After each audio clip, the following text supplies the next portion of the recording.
আবার বলি আমরা যে মাতৃকোষের ক্রোমোজোম সংখ্যা যে পরিমাণ ছিল তার পরিমাণটা এখানে অপত্য কোষে যে অর্ধেক হয়ে যাচ্ছে, মানে কমে যাচ্ছে আর কি। এই জন্য এই বিভাজনটাকে বলা হয়েছে, এই জন্য এই কোষ বিভাজনকে বলা হচ্ছে মিওসিস কোষ বিভাজন। আমরা দেখি মিওসিস বিভাজনের এক চক্রে নিউক্লিয়াস দুইবার বিভাজিত হয়। প্রথমবার নিউক্লিয়াসের ক্রোমোজোমের পরিমাণ অর্ধেক হয়ে যায়। এই বিভাজনে মাতৃকোষে যে দুটি নিউক্লিয়াস পাওয়া যায়, দ্বিতীয়বারে প্রতিটি আবার দুটি করে কোষে বিভাজিত হয়।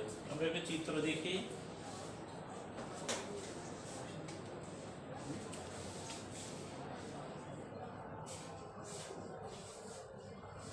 একটা কোষ ধরে নিলাম আমরা, এটা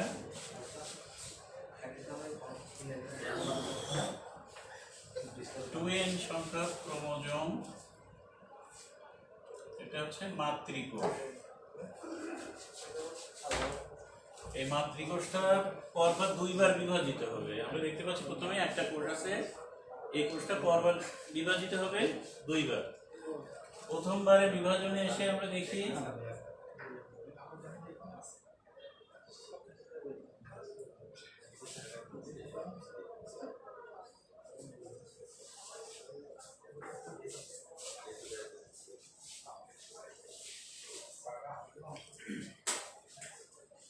প্রথমবারের বিভাজনে এটা n হয়ে যাবে,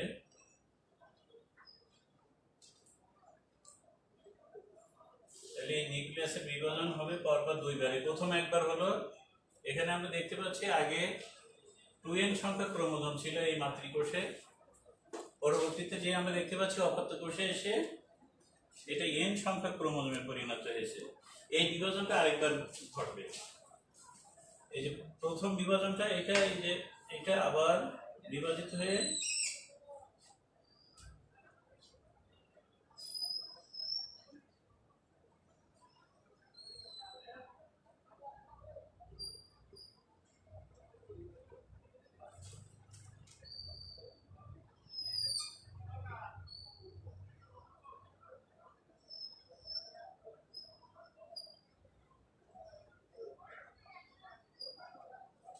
আমরা দেখতে পাচ্ছি কি একটি মাতৃকোষ যেটা ছিল, এগুলো হচ্ছে অপত্য কোষ। এই মাতৃকোষ বিভাজিত হয়ে পরপর কয়বার বিভাজিত হয়েছে আমরা দেখতে পাচ্ছি। প্রথমবারে একটা থেকে একটা কোষ বিভাজিত হয়ে দুইটা কোষে পরিণত হয়েছিল। তারপরে কি দেখতে পাচ্ছি, সেই প্রথম বিভাজনের যে দুইটা কোষ উৎপন্ন হয়েছিল সেটি প্রত্যেকটি আবার দুটি করে কোষে পরিণত হয়েছে। তাহলে একটা কোষ থেকে কয়টা কোষ হলো এখানে? হ্যাঁ, ঠিকই ধরেছো তোমরা, এখানে একটা কোষ থেকে চারটা কোষ হয়েছে এবং মাতৃকোষ থেকে অপত্য কোষের ক্রোমোজোম সংখ্যা অর্ধেক হয়ে গেছে। যেহেতু এই কোষ বিভাজনের ক্রোমোজোম সংখ্যা মাতৃকোষ থেকে অপত্য কোষের মধ্যে কমে গেছে, এই জন্য এই কোষ বিভাজনটাকে আমরা কি বলছি? হ্যাঁ, এটা হচ্ছে মিওসিস কোষ বিভাজন। এখন তোমরা বলো তো দেখি, মিওসিস কোষ বিভাজনকে কেন হ্রাসমূলক বিভাজন বলা হয়? হ্যাঁ, ঠিকই ধরেছ, এটাকে হ্রাসমূলক বিভাজন বলা হচ্ছে এই কারণে যে এখানে মাতৃকোষে যে ক্রোমোজোম সংখ্যা ছিল সেই ক্রোমোজোম সংখ্যা অপত্য কোষে যে কমে গেছে, অর্থাৎ অর্ধেক হয়ে গেছে, এই জন্য এটাকে হ্রাসমূলক বিভাজন বলা হয়। এখন প্রশ্ন একটা থেকে যায় যে এই মিওসিস কোষ বিভাজনটা কেন হয়? মিওসিস কোষ বিভাজন কেন হয়?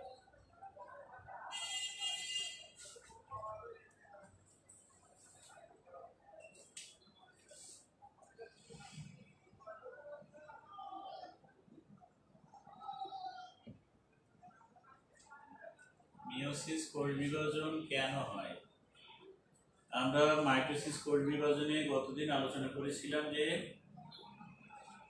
মাতৃকোষের বৈশিষ্ট্য আর অপত্য কোষের বৈশিষ্ট্য বা ক্রোমোজোম সংখ্যা একই থাকে। আমরা সবাই জানি যে ক্রোমোজোম হচ্ছে পিতামাতার বৈশিষ্ট্য বা এক বংশধরের বৈশিষ্ট্যগুলো এক প্রজন্ম থেকে আরেক প্রজন্মে নিয়ে যায়।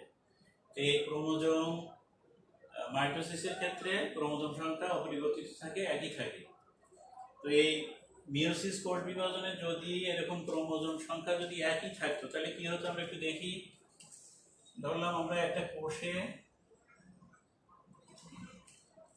8টি ক্রোমোজোম আছে, 8টি। এই কোষটাতে ক্রোমোজোম আছে 8টি। এটা আবার বিভাজিত হলো, বিভাজিত হয়ে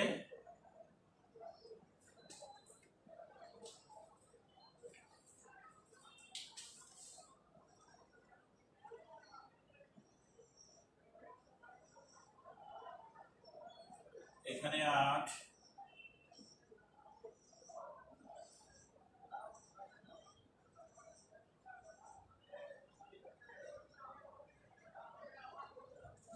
সব জায়গায় আবার 8টি করে হলো।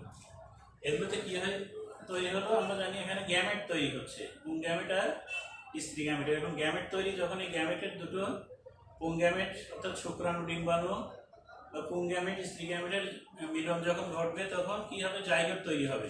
তো যদি এরকম মিয়োসিস কোষ বিভাজন না হয়ে যদি শুধু এই মাইটোসিস কোষ বিভাজন অর্থাৎ এই কোষের সংখ্যা যদি, ক্রোমোজোমের সংখ্যা যদি হ্রাস না পেত, যদি অর্ধেক না হতো, এরকম যদি হতো তাহলে কি হতো, এই গ্যামেটগুলোতে সব আমরা দেখতে পাচ্ছি মাতৃকোষের সমান সংখ্যক ক্রোমোজোম আছে।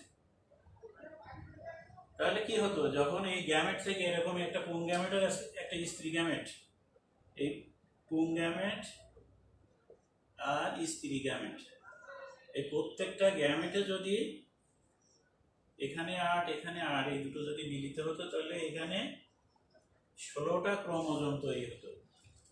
16টা ক্রোমোজোম বিশিষ্ট কোষের একটা জীব তৈরি হতো। ফলে কি হতো, যে মাতৃ যে উদ্ভিদ বা প্রাণীটা ছিল তার বৈশিষ্ট্য আর যে অপত্য কোষের বৈশিষ্ট্য সম্পূর্ণ আলাদা হয়ে যেত, চেঞ্জ হয়ে যেত। ফলে কি হতো, আমরা জানি যে মিয়োসিস কোষ বিভাজনের কারণে প্রজাতির বৈশিষ্ট্য বংশ পরম্পরায় টিকে থাকে। তাহলে যদি কোনো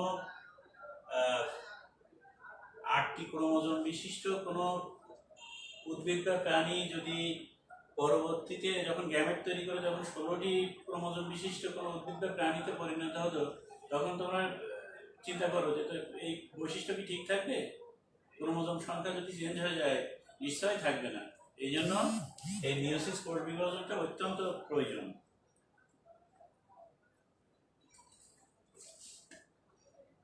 ক্লিয়ার? হ্যাঁ, এখানে যে 8টা থেকে এই ক্রোমোজোমটা, তাহলে কোষ বিভাজনটা কেমন হবে তাহলে?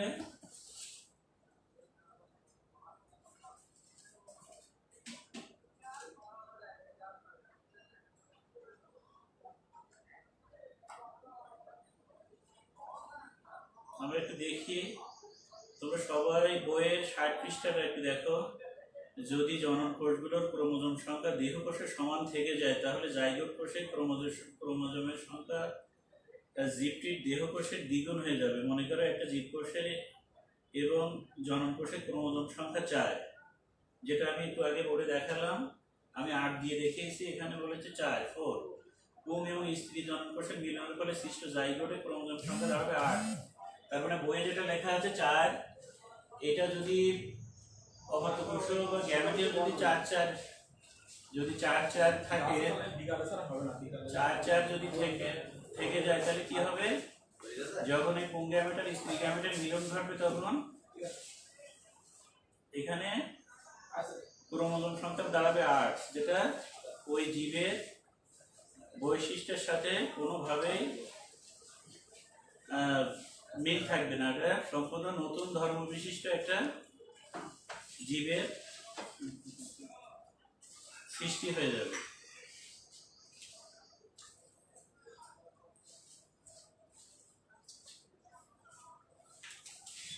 কারণ আমরা জানি যে এই মিয়োসিস কোষ বিভাজনের ফলে প্রজাতির বৈশিষ্ট্য অক্ষুণ্ণ থাকে।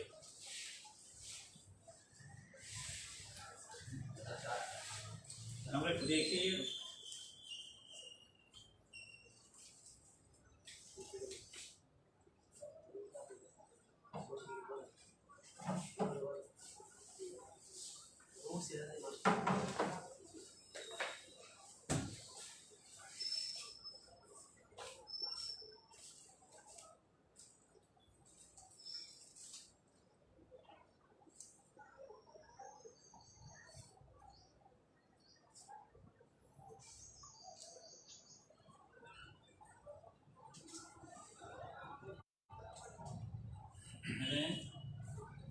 মাতৃকোষে টুইন সংখ্যক ক্রোমোজোম।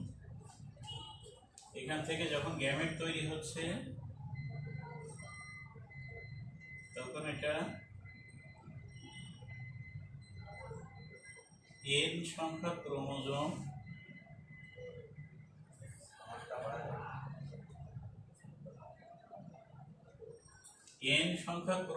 বিশিষ্ট গ্যামেট তৈরি হয়েছে। এবারে এটা হচ্ছে পুংগ্যামেট, এটা স্ত্রী গ্যামেট। এই পুংগ্যামেট আর স্ত্রী গ্যামেটের যখন মিলন ঘটছে তখন আমরা আবার কি পাচ্ছি, এই দুটো গ্যামেট যখন মিলিত হচ্ছে তখন আমরা এখানে আবার যেটা পাচ্ছি টুয়েন। তার মানে কি, প্রথমে ছিল টুয়েন সংখ্যা ক্রোমোজোম আর আমরা শেষে এই মিয়োসিস কোষ বিভাজনে যে আবার কি পেলাম, টুয়েন সংখ্যা ক্রোমোজোম বিশিষ্ট একটা কোষ।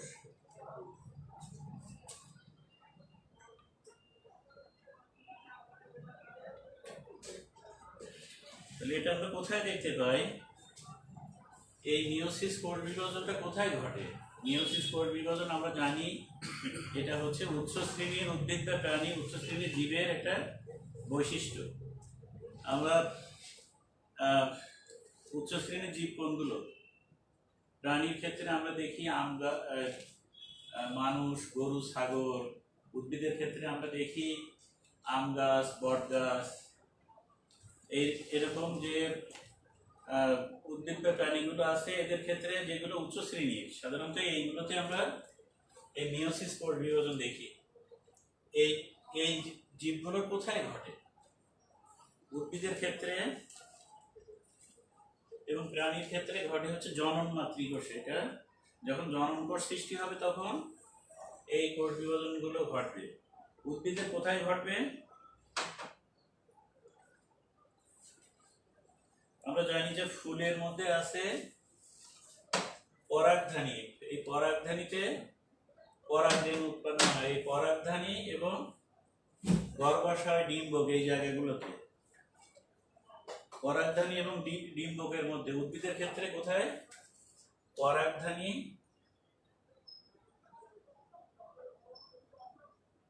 উদ্ভিদের ক্ষেত্রে হচ্ছে পরাগধানী। তোমরা নিশ্চয় বুঝতে পারছো যে ফুলের কোন জায়গাতে পরাগধানী থাকে। আর একটা হচ্ছে ডিম্বক, যেটা কোথায় থাকে? গর্ভাশয়ের মধ্যে। এই পরাগধানীতে যে পরাগরেণু উৎপন্ন হবে, এই পরাগধানীতে হবে এই মিয়োসিস কোষ বিভাজন, আর ডিম্বকের মধ্যে হবে। আর প্রাণীর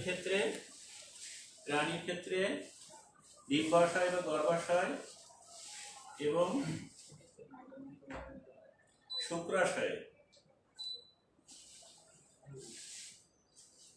এছাড়া মহাশ ও ফার্ন জাতীয় উদ্ভিদের ডিপ্লয়েড মাতৃকোষ থেকে যখন হ্যাপ্লয়েড রেণু উৎপন্ন হয়, এদের মাতৃকোষটা হচ্ছে ডিপ্লয়েড। এখান থেকে যখন হ্যাপ্লয়েড রেণু, আমরা জানি যে নিম্ন শ্রেণীর উদ্ভিদ যেগুলো, এগুলো সাধারণত এখানে ফুল উৎপন্ন হয় না বলে এখানে এরা অনেকেই স্পোর বা রেণুর মাধ্যমে, রেণুর সাহায্যে বংশ বিস্তার করে থাকে।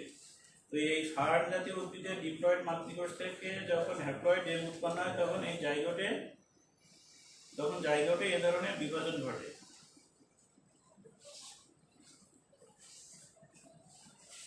এই মিয়োসিস কোষ বিভাজন আমরা একটু আগে দেখেছিলাম যে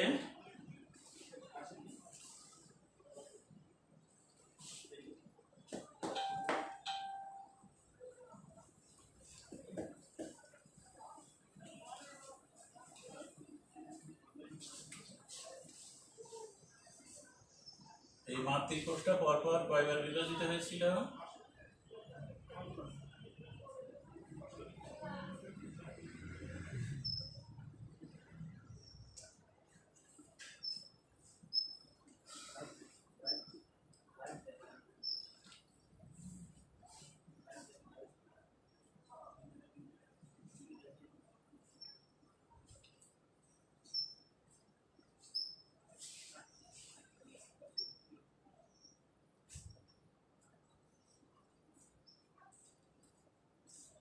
এখানে মাতৃকোষের নিউক্লিয়াস, মাতৃকোষটা পরপর দুইবার বিভাজিত হচ্ছে। প্রথম বিভাজনকে বলা হচ্ছে প্রথম মিওটিক বিভাজন বা মিওসিস অন। এটা হচ্ছে প্রথমটা হচ্ছে মিওসিস অন, এটা মিওসিস অন, সরি,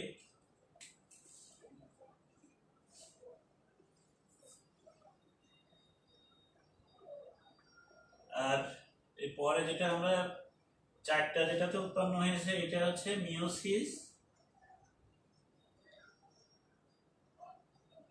2। তাহলে আমরা দেখতে পেলাম যে প্রথম বিভাজনে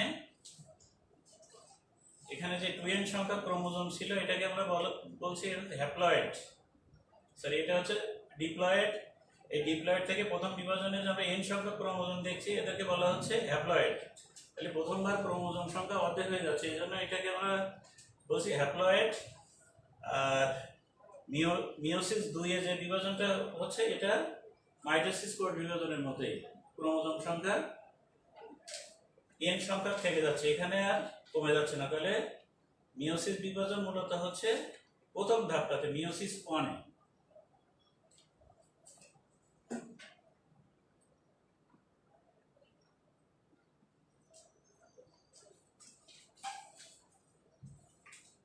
এই মিওসিস কোড বিভাজন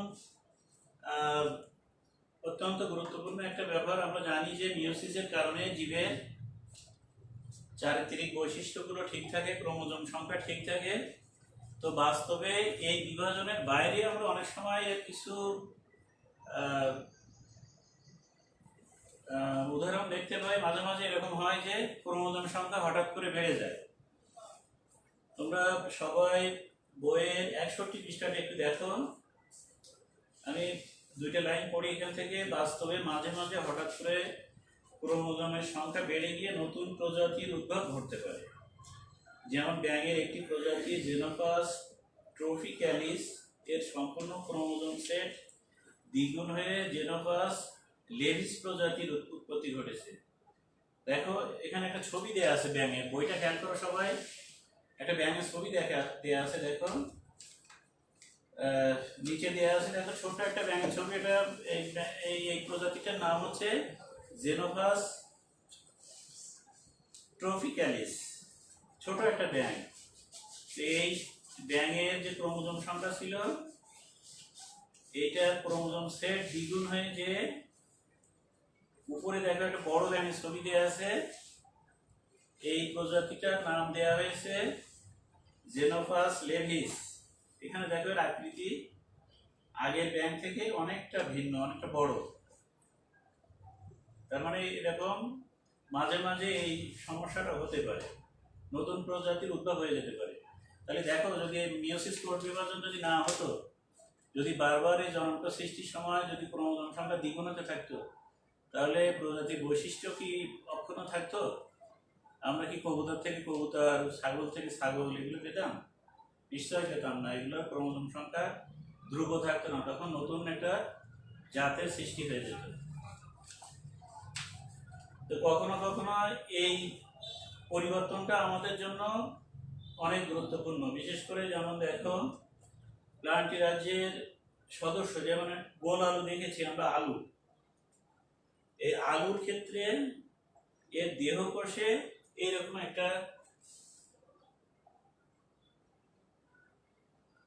এই যে ক্রোমোজোম সেট ডাবল হয়ে যাওয়া বা ক্রোমোজোমের সংখ্যা বেড়ে যাওয়া, এরকম একটা উদাহরণ আমরা তুলে ধরতে পারি।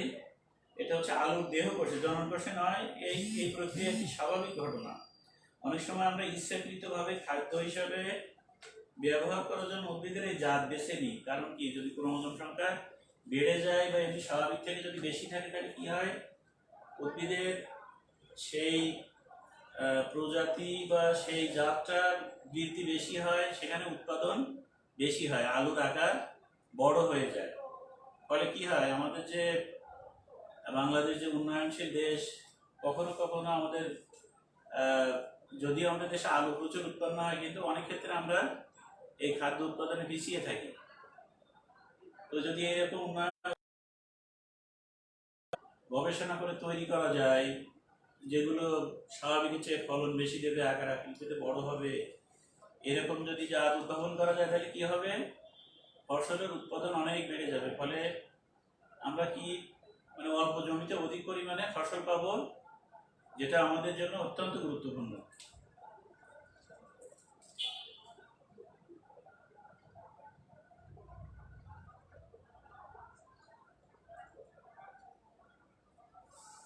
তো এই মাইটোসিস কোষ বিভাজন এবং মিওসিস কোষ বিভাজন দুটো আলোচনা করে আমরা মিওসিস সম্পর্কে আরেকটু দেখি, যে ক্রোমোজোম বা জেনেটিক বস্তুর সমতা রক্ষা ছাড়াও জিনগত বৈচিত্র্য বজায় রাখা মিওসিসের একরকম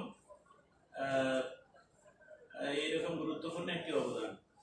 মানে এখানে বলছে যে জিনগত বৈচিত্র্য বজায় রাখে। এখানে আমরা জানি যে ক্রোমোজোমের মধ্যে জিনগুলো পুঁতির মালার মতো এরকম সাজানো থাকে। তসবি দেখেছো তোমরা, পুঁতির মালা দেখেছো, এরকম চেনের মতো এরকম এগুলো মালা গাঁথা থাকে ক্রোমোজোমের মধ্যে। যখন এই জাইগোট তৈরি হয়, এই জাইগোট তৈরির সময় যখন জাইগোট উৎপন্ন হয় তখন কি হয়, এই সুতোটা খুলে যে ওই দানাগুলো আলাদা হয়ে যায়, যে কোনটা কোনটার সাথে ওই মুহূর্তে কোনটা কোনটার সাথে সংযুক্ত হবে এটা কেউ বলতে পারে না, এটা একটা দৈব ঘটনা। ফলে কি হয়, আমরা সৃষ্টি জগতে অনেক উদ্ভিদ অনেক প্রাণী দেখতে পাই। বিশেষ করে প্রাণী জগতে আমরা দেখি, মানুষের ক্ষেত্রে আমরা খেয়াল করি যে পৃথিবীতে 700 কোটি বা তার চেয়ে বেশি হয়তো মানুষ আছে, কিন্তু আমরা এদের দিকে ভালো করে লক্ষ্য করলে দেখতে পাবো যে কারোর সাথে কারোর চেহারা একেবারে হুবহু মিল নেই, কোনো না কোনোভাবেই একজন থেকে আরেকজন পৃথক। এই পৃথক হওয়ার কারণ হচ্ছে এই মিওসিস কোষ বিভাজন। এখানে কিছুটা জিনগত বৈচিত্র্যতা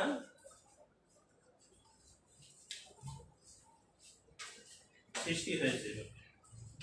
থ্যাংক ইউ। যৌন জনন করে এমন সকল জীবের মিওসিসের মাধ্যমে একইভাবে জিনগত বৈচিত্র্য সৃষ্টি হয়ে থাকে। কোনো প্রজাতি টিকে থাকা বা না থাকা মূলত নির্ভর করে তার সদস্য জীবদের মধ্যে কতটা বৈচিত্র্য সৃষ্টি হয়েছে। আমরা এই লাইনটা নিশ্চয়ই খেয়াল করেছি যে যখন মিওসিস কোষ বিভাজন হয় তখন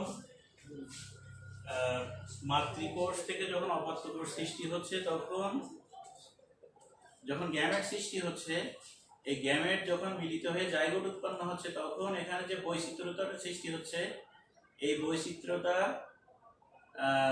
জীবজগতে টিকে থাকার জন্য অত্যন্ত গুরুত্বপূর্ণ। আমরা জানি অনেক জীব আমাদের চোখের সামনে বা আমাদের দেখাশোনা অনেক জীব পৃথিবীতে বিলুপ্ত হয়ে গেছে, আমাদের আগে অনেক জীব বিলুপ্ত হয়ে গেছে। আমরা ডাইনোসরের কথা বলতে পারি, যাদের এই জীবগত বৈচিত্র্যতা ছিল না বা এই পরিবর্তনশীল পৃথিবীর সাথে তারা খাপ খাওয়াতে পারেনি, এই বৈচিত্র্যতা রক্ষা করতে পারেনি। এই জন্য তাদের মতো এই প্রভাবশালী একটা জীব ডাইনোসর তাদেরকে পৃথিবী থেকে বিলুপ্ত হতে হয়েছে। এই বৈচিত্র্যতাটা যত বেশি হবে জীবের মধ্যে, তত কি হবে, বৈচিত্র্যতা বেশি হলে সেই জীবের পৃথিবীতে টিকে থাকার ক্ষমতাটাও ততটা বেড়ে যাবে, সেই জীব ততটা এই পরিবেশের সাথে খাপ খাইয়ে নিতে পারবে। যদি কোনো প্রজাতির জীবের মধ্যে এই খাপ খাইয়ে নেওয়ার প্রবণতাটা কমে যায়, তখন কি হতে পারে, খাপ খাইয়ে নেওয়ার প্রবণতা কমে গেলে আস্তে আস্তে সেই জীব পরিবেশের সাথে খাপ খাওয়াতে না পারে সে বিলুপ্ত হয়ে যেতে পারে। আবার যে প্রজাতিগুলোর মধ্যে বৈচিত্র্যতা বেশি থাকবে, সেই প্রজাতি পরিবেশে ভালোভাবে টিকে থাকতে পারবে। আমাদের এই পৃথিবীতে বিভিন্ন রকম প্রাকৃতিক দুর্যোগ ঘটে, বিভিন্ন সময়ে তাপমাত্রার পরিবর্তন হয়। তো যদি এই বৈচিত্র্যটা থাকে ভালো করে, যে জেনেটিক্যালি জিনগত যে বৈচিত্র্যের কথা বলা হচ্ছে, যদি বৈচিত্র্যতাটা বেশি থাকে তাহলে কি হবে, যত বড়ই বিপদ আপদ আসুক, যত বড়ই পরিবর্তন আসুক, এই প্রকৃতিতে কিছু সংখ্যক প্রজাতি হয়তো টিকে যাবে বা তারা বেঁচে থাকতে পারবে।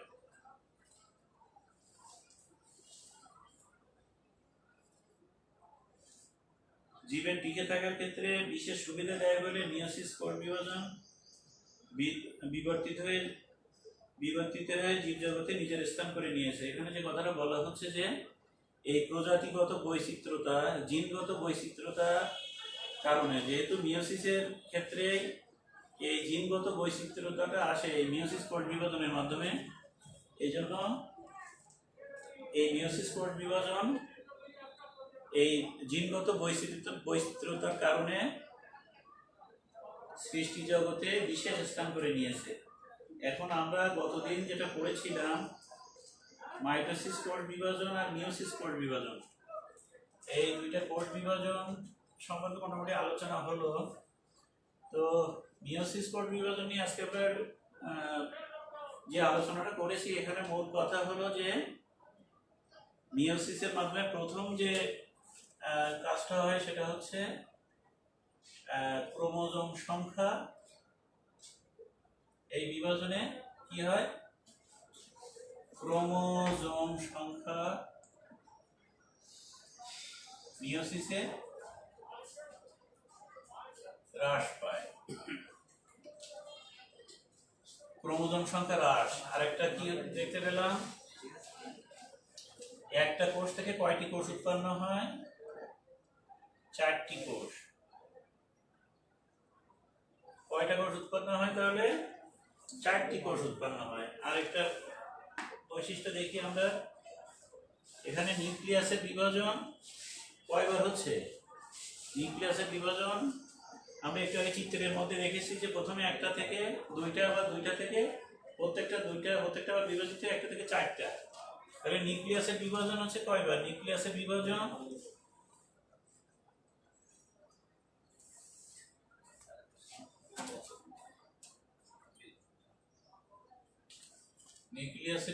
ঘটে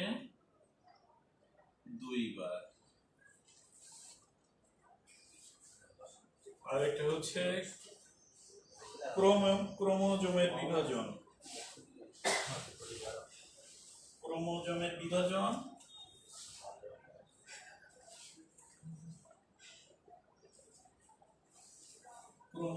বিভাজন ঘটে 1বার।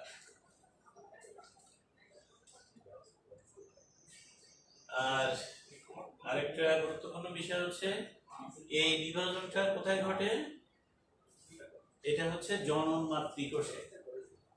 আর গতদিনের যেটা পড়েছিলাম আমরা, নিশ্চয় মনে আছে, ওটা কোথায় ঘটে, ওটা ঘটে হচ্ছে দেহ কোষে ঘটে, আর এটা হচ্ছে জনন কোষে ঘটে। তো আমরা এই দুই ধরনের কোষ বিভাজনের মধ্যে একটু পার্থক্যটা দেখি, বা বৈসাদৃশ্য কি ধরনের।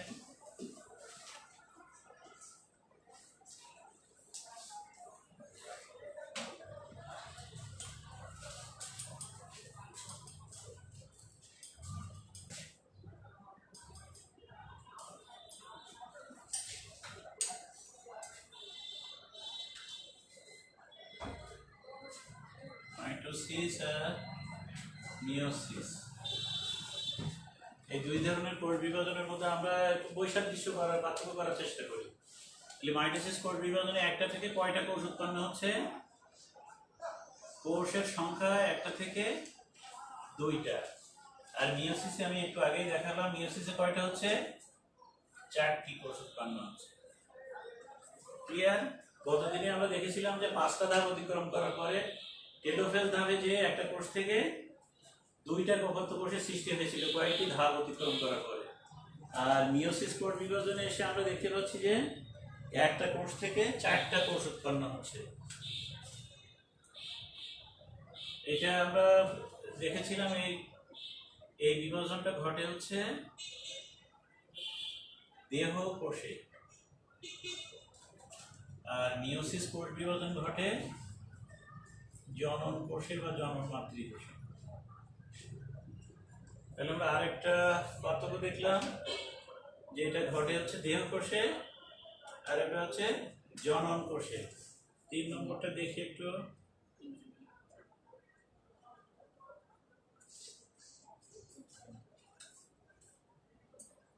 এখানে নিউক্লিয়াসের বিভাজন ঘটে মাইটোসিসে। নিউক্লিয়াসের বিভাজন কয়বার ঘটবে? হ্যাঁ, নিউক্লিয়াসের বিভাজন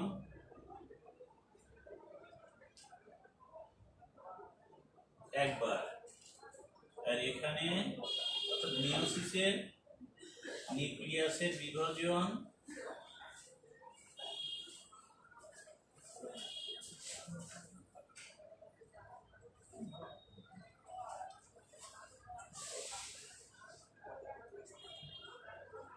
দুবার ঘটে।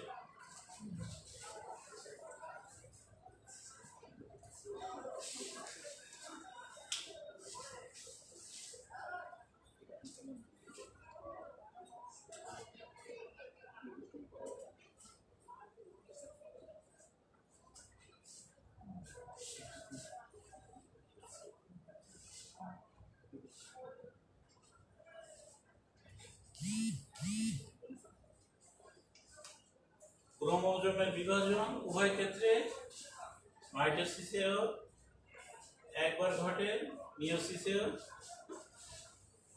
একবার ঘটে।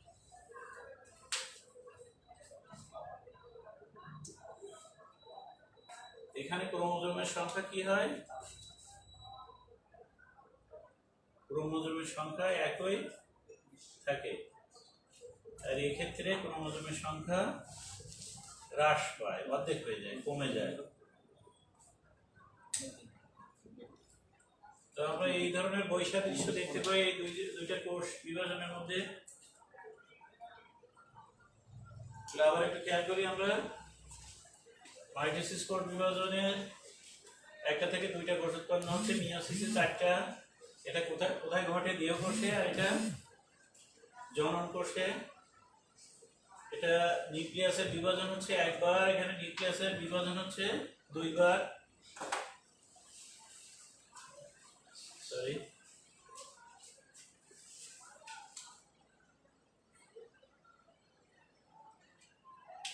এখানে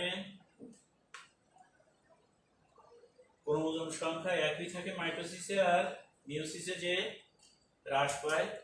তো আমরা কয়েকটা বৈসাদৃশ্য দেখতে পেলাম।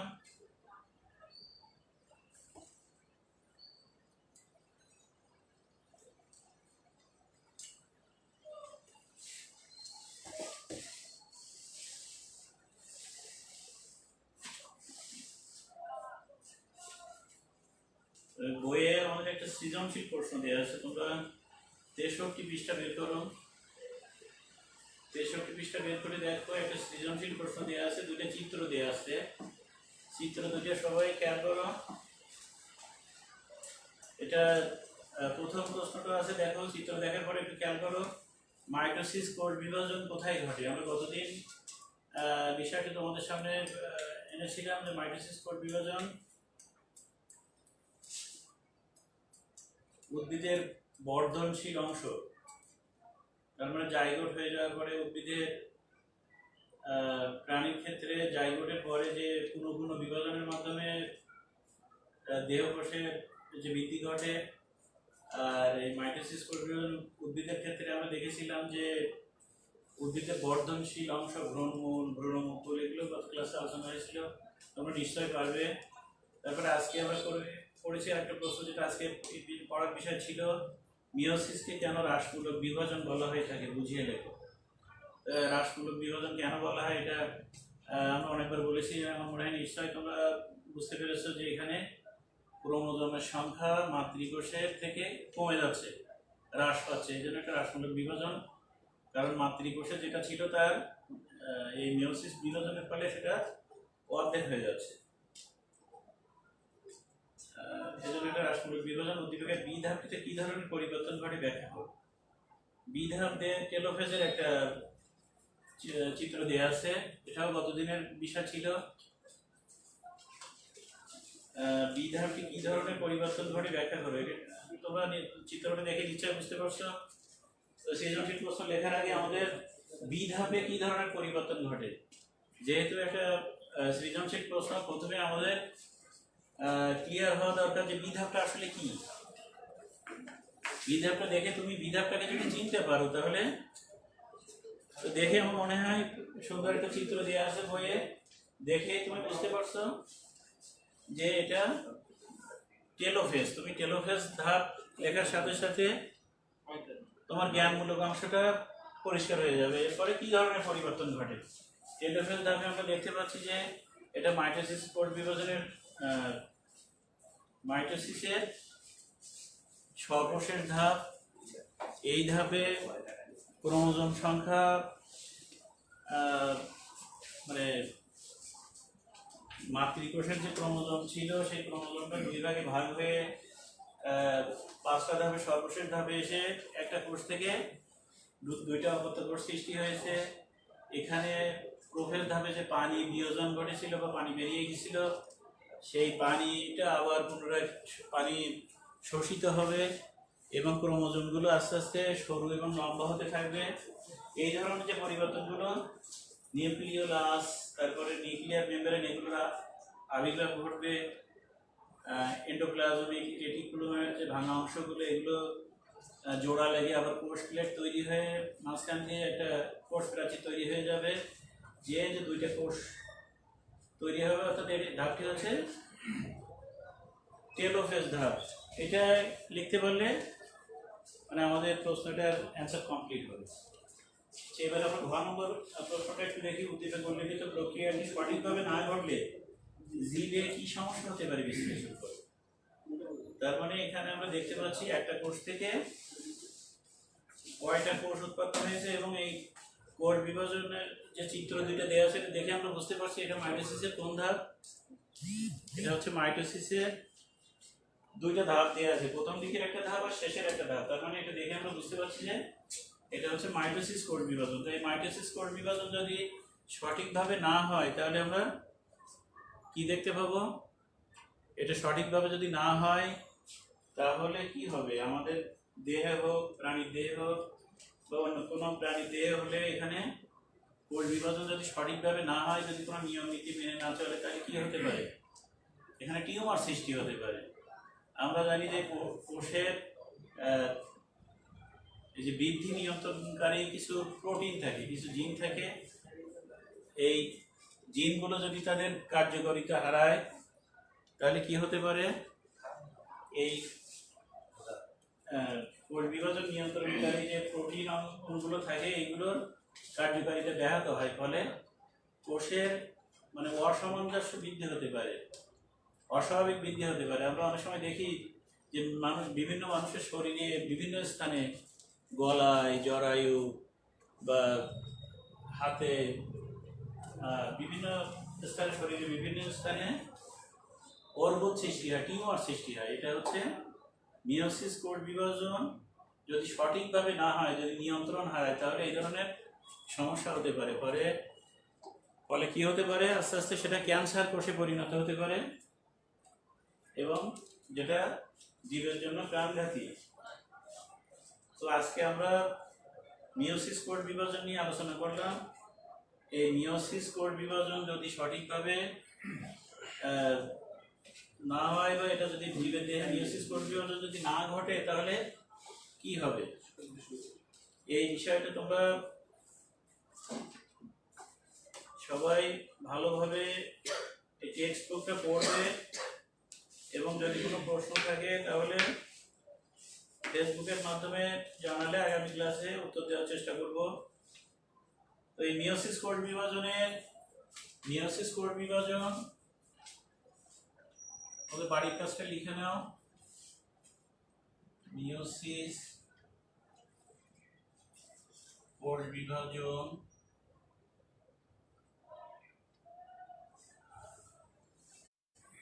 জীবের জন্য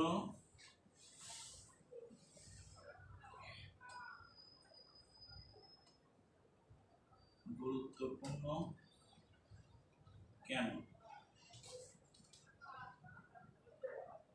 ব্যাখ্যা করো। এই প্রশ্নটার উত্তর তোমরা নিজেরা তৈরি করবে, করে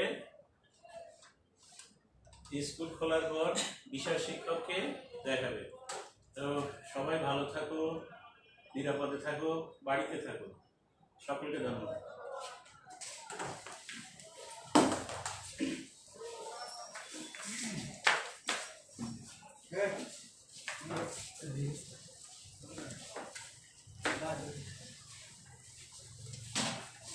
শিক্ষার্থীরা তোমরা সবাই কেমন আছো? নিশ্চয়ই ভালো আছো। এই করোনার দুঃসময়ে নিজ নিজ বাসায় অবস্থান করছো। তোমাদের সুবিধার্থে পুরো সপ্তাহের বা পুরো রুটিনটা আমি দিয়ে দিচ্ছি। যারা টিভি পর্দায় আছো, টিভি পর্দার সামনে আছো, তাদের হয়তো দেখতে সমস্যা হতে পারে। পরে নেটেরতে নিয়ে নেবে, তাহলে স্পষ্ট দেখতে পাবে। আমি তোমাদের সুবিধার জন্য পুরো রুটিনটা দিয়ে দিলাম।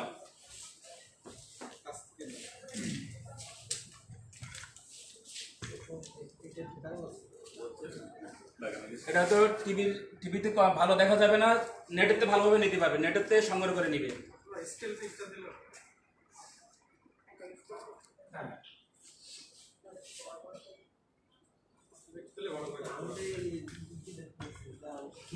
নেটেতে নিয়ে নেবে, ঠিক আছে? প্রিয় শিক্ষার্থীরা সবাই নেটেতে নিবে, তাহলে স্পষ্ট দেখতে পাবে। হয়তো টিভিতে ভালো দেখা যাচ্ছে না।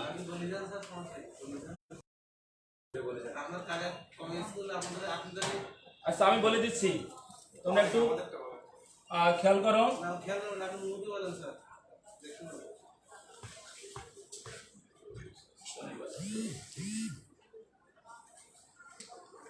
শনিবার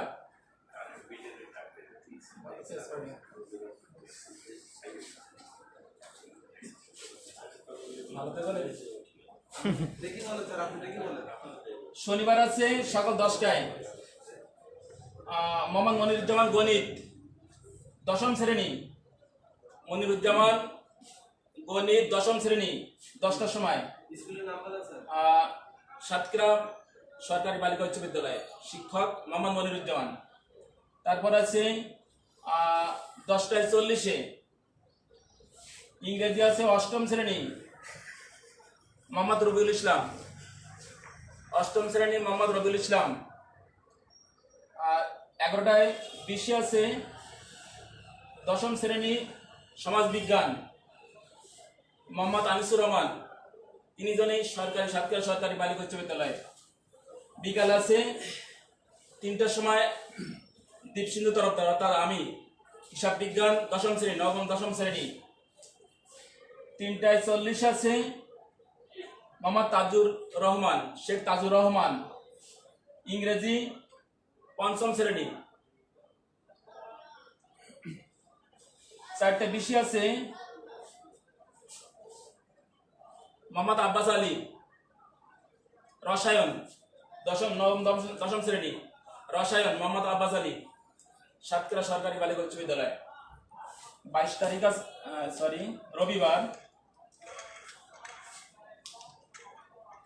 রবিবার 10টার সময় আছে সাতক্ষীরা সরকারি বালিকা বা সাতক্ষীরা সরকারি উচ্চ বিদ্যালয়, কানাইলাল মজুমদার, ইংরেজি দশম শ্রেণী। 10:40 আছে মোহাম্মদ মতিয়ার রহমান, গণিত নবম শ্রেণী।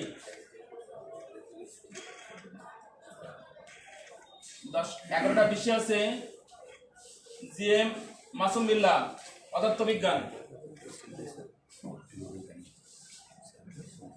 দশম শ্রেণী। বিকাল 3টায় গণিত দশম শ্রেণী, সপ্তম শ্রেণী আছে আব্দুল কালাম আজাদ।